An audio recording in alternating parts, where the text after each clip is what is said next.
അപ്പോൾ ഇന്ന് ഞാൻ ഒരുങ്ങി റെഡിയായി ഇറങ്ങിയിരിക്കുന്നത് എൻ്റെ അനിയത്തിയുടെ കോളേജിലേക്ക് പോകാനാണ്. അവളും ഉണ്ട് കൂടെ. അപ്പോൾ നമ്മളിന്ന് KSRTC ബസ്സിലാണ് പോകുന്നത് കേട്ടോ. ഇപ്പം മിക്ക ബസ്സും പ്രിയദർശിനിയാണെന്ന് എല്ലാവർക്കും അറിയാമല്ലോ. അപ്പം അതിനകത്ത് വന്നൊരു പുതിയ സംഭവമാണ് ഞാൻ ഈ കാണിക്കുന്നത്. ഞാൻ ഇതുവരെ കണ്ടിട്ടില്ല കേട്ടോ. ഈ ബസ് കയറിയപ്പോൾ ഇങ്ങനൊരു സ്ക്രീനുണ്ട്.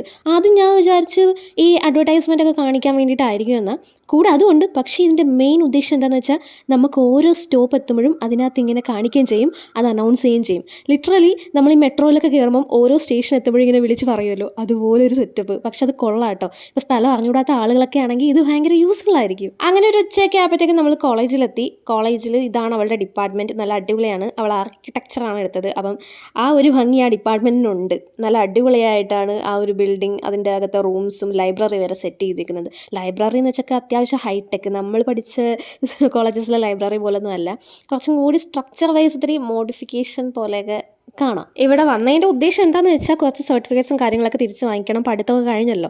അപ്പം കുറേ അധികം സമയം എടുക്കും. അങ്ങനെ ഞാൻ ഇതിനകത്തിരുന്ന് പോസ്റ്റ് ആവേണ്ടതെന്ന് വെച്ചാൽ പുറത്ത് നിന്നു. നല്ല മഴയായിരുന്നു പുറത്ത്. അതിൻ്റെ കൂടെ തന്നെ ഇന്ന് ഫ്രഷേഴ്സ് ഡേ ആയിരുന്നു കേട്ടോ. പിന്നെ ഒരു കാര്യം എന്താണെന്ന് വെച്ചാൽ ഈ കോളേജിനകത്ത് ഒരുപാട് പെയിൻറ്റിങ്സ് ഇങ്ങനെ വോളിൽ നമുക്ക് കാണാൻ പറ്റും കേട്ടോ. ഇത് സ്റ്റുഡൻസ് തന്നെ വരയ്ക്കുന്നതാണ്. അങ്ങനെ നമ്മൾ ഒരു ബിസ്ക്കറ്റ് കഴിക്കാൻ വിചാരിച്ചു. വീട്ടിൽ നിന്ന് രാവിലെ ബ്രേക്ക്ഫാസ്റ്റ് കഴിച്ചിട്ട് ഇറങ്ങിയതാ. ഇനി കുറച്ച് സ്ഥലത്തും കൂടെ ഓടണം ഇതിന് വേണ്ടിയിട്ട്. അപ്പം SBI ATM അകത്തുള്ളൊരു കോളേജ് ഞാൻ ആദ്യമായിട്ടാണ് കേട്ടോ കാണുന്നത്.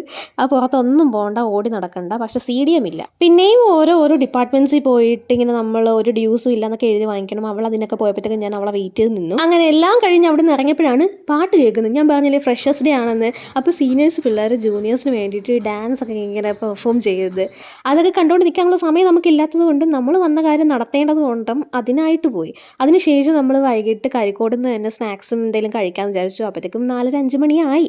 നല്ല ക്യൂട്ട് ഷോപ്സൊക്കെ ഉണ്ട് കേട്ടോ. ഇപ്പോൾ കരിക്കോട് ഒരു കോളേജ് ഏരിയ ആയതുകൊണ്ടായിരിക്കും. അങ്ങനെ അവിടെ നിന്ന് നല്ലൊരു സുലൈമാനിയെ കുടിച്ചിട്ടാണ് നേരെ വീട്ടിൽ പോയത് കേട്ടോ.